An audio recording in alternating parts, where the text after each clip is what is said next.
Hi, my name is Paweł, I make games, and in this short video I'm gonna show you how to build a Windows version of the game we've created in this tutorial. In Unity you need to go to File, Build Settings, and choose PC, Mac and Linux.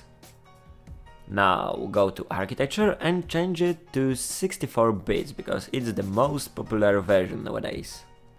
You will have to wait a little bit because Unity needs to prepare some files.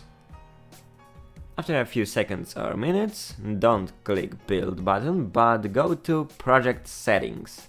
There, first thing you need is to change the company name to something else than default. And if you'd like to describe the game more precisely, change the version of it. It would be great if you included an icon for your game, so I have mine there and just drag and drop it like a usual sprite, rename it and use it over there.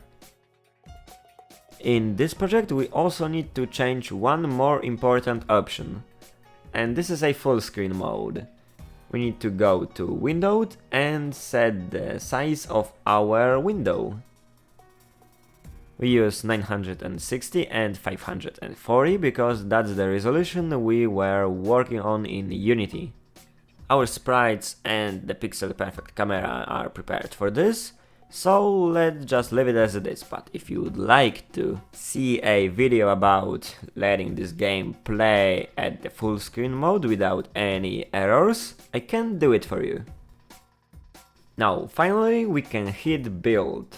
There we need to choose a location where the files will be stored, and again wait a few seconds or a few minutes. I forgot to create a directory for this game, so I do it now, and put there all of the files for this game. Now you can see the files that Unity has prepared for us, and there is also a .x file, so let's open it up. Happily, everything is working perfectly and we can enjoy the game. I hope the same goes for you. Have a good day and see you soon!